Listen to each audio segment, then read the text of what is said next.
बिस्मिल्लाहिर्रहमानिर्रहीम। Dear fellows, आइए आज का लेक्चर शुरू करने से पहले रब्बे जुल जलाल की बारगाह में एक दफ़ा फिर मुल्तजी हूँ कि मौला करीम हमें ऐसे सजदों की तौफीक अता फरमा कि जिससे खिदमत खलक का जज्बा बढ़े। डियर फेलोस, आज जो टॉपिक हम टेकअप करने जा रहे हैं ये जज साहिबान के लिए, प्रोसिक्यूटर साहिबान के लिए, लॉयर्स के लिए, स्टूडेंट्स ऑफ लॉ के लिए और पुलिस ऑफिसर एंड ऑफिशियल्स के लिए इक्वली जो है वो बेनिफिशियल है और इम्पोर्टेंट है। ये बेसिकली जो लेक्चर है ये 3 डॉक्ट्रिन्स या principles of appraising, appreciation and evaluation of evidence के मुतलका है। डिफेंडर्स, ये 3 डॉक्ट्रिन्स क्या है? नंबर 1 है sifting grain from the chaff, और दूसरा है फाल्सस इन ऊनो, फाल्सस इन ओमनिबस, और तीसरा है doctrine of abundant caution. Defenders, in 3 doctrines को हम in the light of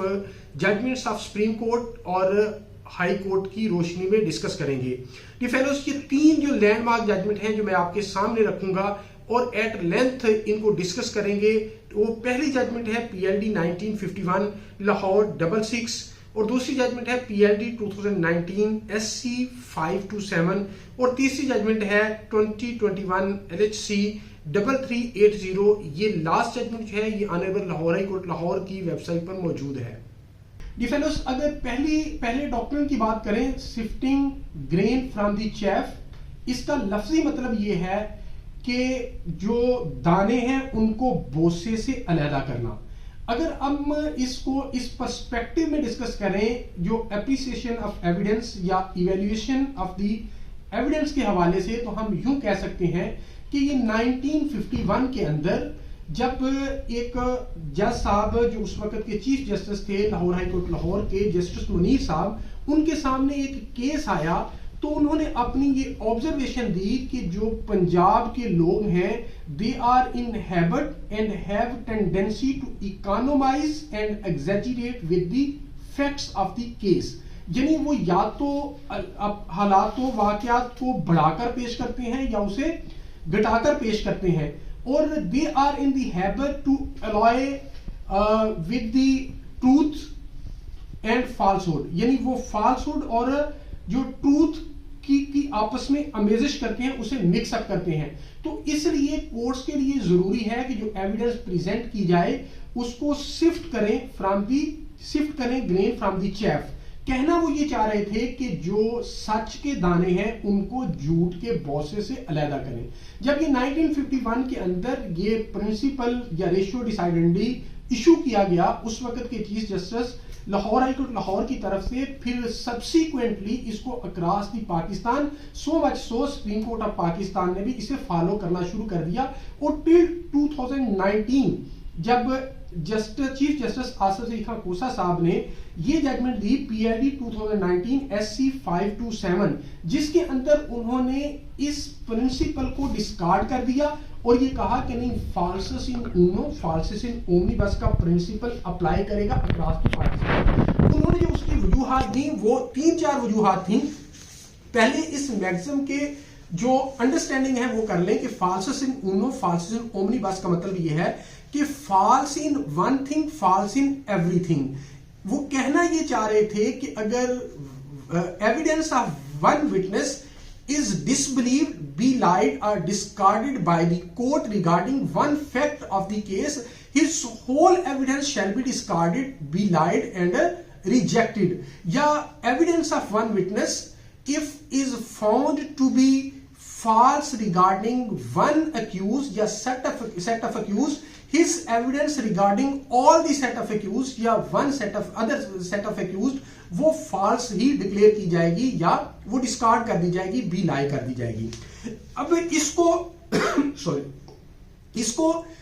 honourable chief justice साहब ने इस प्रिंसिपल को इन्वोक करते हुए और shifting grain from the chaff को डिस्कार्ड करते हुए जो रीजन दी वो 3-4 थी। पहली रीजन उन्होंने ये दी कि this is the duty of the IO to collect the evidence to shift grain from the chaff.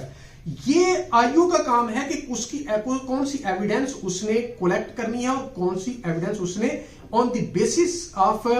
फैक्टिंग issue relevant fact उसने कलेक्ट करनी है और कौन सी उसने छोड़नी है। तो ये वाला जो रोल आईओ का है वो जज जो है वो अपने आप को एरोगेट नहीं कर सकता। सेकेंडली उन्होंने कहा कि अगर आप ये बात कहते हैं कि the people are in the habit to tell a lie और टू एग्जैजरेट और इकोनोमाइज विद द फैक्ट्स, तो इसका मतलब यह है कि इम्प्लाइडली इनडायरेक्टली आप इनकरेज कर रहे हैं कि लोग झूठ बोलें। तो तीसरी बात उन्होंने बड़ी अहम की, उन्होंने कहा कि जब ये जजमेंट दी गई 1951 के अंदर, उस वक्त जो फैब्रिकेशन या मेकिंग ऑफ फॉल्स एविडेंस का चैप्टर पीपीसी के अंदर मौजूद नहीं था। अब ये एक चैप्टर इसके अंदर डाल दिया गया है और ये फैब्रिकेशन या giving false evidence itself offence है। अगर आप sifting grain from the chaff को इनकरेज करते हैं तो इम्प्लाइडली आप झूठ बोलने को इनकरेज कर रहे हैं। Last but not the least जो उन्होंने इसके अंदर रीजनिंग दी वो ये रीजनिंग दी कि इस्लाम के अंदर वैसे सिन है, तो इसलिए उन्होंने कहा कि फॉल्स इन उनो फॉल्स इन ओमनिबस, यानी false in one thing false in everything. अगर एक जो गवाह है वो एक सेट ऑफ एक्यूज के मुतल्लिक झूठ बोल रहा है तो उसकी जो कैपेसिटी ऑफ टेलिंग लाई और कमीशन एंड ऑफेंस ऑफ परजरी जो है वो सामने आ गई है, एग्जिबिट हो गई है, तो इस सूरत में उस पर ट्रस्ट नहीं किया जा सकता। तो ऑनरेबल कोर्ट ने ये वाले प्रिंसिपल को हेल्ड कर दिया और अक्रॉस द पाकिस्तान इसको फॉलो किया जाना शुरू हो गया। अब जब इस प्रिंसिपल को फॉलो किया जाना शुरू हुआ तो अब उसके अंदर इशू ये आना हुआ कि पाकिस्तान के अंदर ये एक ट्रेंड है कि अगर एक शख्स ने किसी ऑफेंस को कमिट किया है तो उसके घर वालों को रोप इन कर लिया जाता है या उनको इम्प्लीकेट कर लिया जाता है, उसके सारे खानदान के जो कर्ता धर्ता लोग हैं या जो उनके बड़े लोग हैं जो बिग विग्स होती हैं उन सबको इम्प्लीकेट कर लिया जाता है। तो अब इसको कैसे इंसाफ दिया जा सके, इस पे जब गौर व फिक्र हुआ तो 2019 के अंदर कंसेक्टिवली चार जजमेंट्स आई और फिर 2020 के अंदर भी एक जजमेंट आई और फिर 2021 के अंदर जस्टिस अमजद रफीक साहब ने एट लेंथ इसको डिस्कस करके ये सारी जजमेंट की रोशनी में ये कहा कि ये बात दुरुस्त है जो फॉल्स इन उनो फॉल्स इन ओमनिबस का प्रिंसिपल है वो अप्लाई होगा। उसकी सूरत में जो अगर एक विटनेस की evidence regarding one set of accused जो है वो डिसबिलीव कर दी जाती है और तो उसकी सारी evidence regarding other set of accused को भी डिसबिलीव किया जाएगा। लेकिन इस सारी की सूरत में ऑनरेबल कोर्ट ने कहा कि एक सिल्वर लाइनिंग ये है कि इस सूरत में अगर वो शख्स जो उनमें से एक गुनाहगार है और जिसकी कन्विक्शन होनी चाहिए, तो जो सिल्वर लाइनिंग एक है वो है डॉक्ट्रिन ऑफ अबंडेंट कॉशन। जो रेलेवेंट वर्ड ऑनरेबल कोर्ट ने यूज किए पहले मैं आपके सामने रखता हूं, फिर इसको हम थोड़ा इलुसिडेट करेंगे, सिंप्लीफाई करेंगे। ऑनरेबल कोर्ट ने यह कहा, it is evident from the judgment of trial court and evidence on record that witnesses have not been disbelieved against other accused, but the acquitted accused persons have been given only the benefit of doubt. It was the reason that present appellant was held responsible to the extent of murder of Muhammad Sharif case against present appellant is thus proved beyond reasonable doubt. इसके साथ honourable court ने यह भी held कर दिया कि इस सूरत में जब इतने लोग जो हैं वो एक्विट हो जाएंगे तो अगर एक बंदा जो है वो गुनाहगार है तो उसकी गुनाहगारी इस बात का डॉक्ट्रिन ऑफ अबंडेंट कॉशन को मद्देनजर रखते हुए जो है वो उसको कन्विक्ट किया जा सकता है। अब ऑनरेबल कोर्ट ने जो रीजनिंग दी वो ये कहा कि for the time being internationally universally ये डॉक्ट्रिन ऑफ अबंडेंट कॉशन जो है वो इवॉल्व हुआ है और इसके साथ साथ इसकी गुंजाइश जो कानून शहादत ऑर्डर है हमारा उसके अंदर भी सेक्शन 24 ऑफ कानून शहादत ऑर्डर 1984 के अंदर मौजूद है। और उन्होंने 2-3 टर्म्स नई इंट्रोड्यूस करवाई। उन्होंने ये कहा कि ये जो स्टैंडर्ड ऑफ प्रूफ है इन क्रिमिनल केसेस के prosecution has to prove its case beyond the shadow of doubt, इसके साथ एक कॉन्सेप्ट इवॉल्व हुआ है वो है श्योर ऑफ गिल्ट, यानी जो आपने एक चीज साबित करनी होती है beyond the shadow of doubt, उसका ये हरगिज मतलब नहीं कि आपने ईच एंड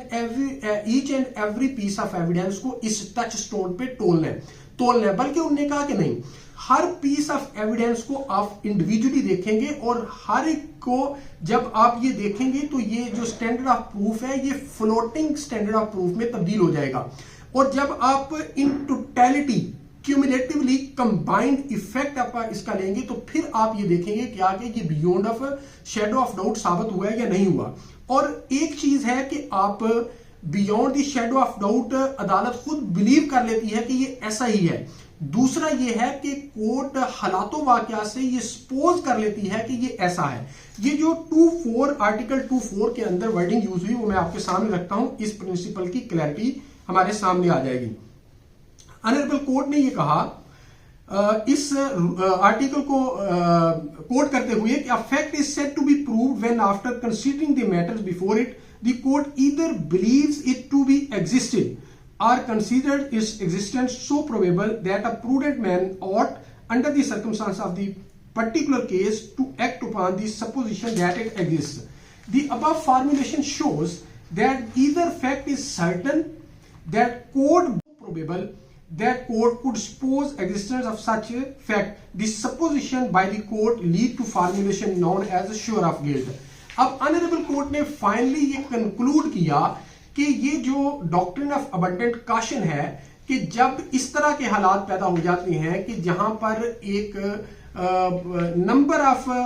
अक्यूज पर्सन जो रॉन्गली इम्प्लीकेट किए गए थे उनके मुतल्लक जो विटनेसेस हैं उनकी एविडेंस डिसबिलीव हो गई है, तो उस वक्त आउट ऑफ अबंडेंट कॉशन अदालत इन टोटलिटी सारी एविडेंस को देख सकती है और इन टोटलिटी जब देखेगी तो वो जो जो शख्स कन्विक्ट हो सकता है उसको सिंगल आउट किया जा सकता है, keeping in view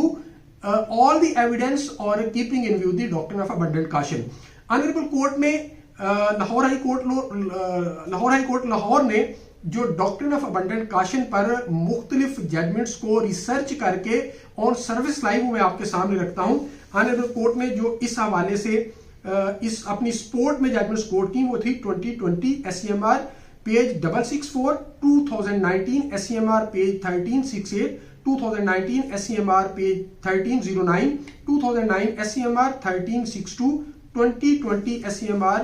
page 2143। Dear fellows, ये थे 3 मैक्सिम्स, डॉक्ट्रिन्स या principles which are being used or which are to be used by the courts for evaluation, for appreciation and for appraisal of the evidence। उम्मीद करता हूं कि ये clarity के साथ ये कॉन्सेप्ट तीनों आपकी अंडरस्टैंडिंग में आ चुके होंगे। Thank you so much.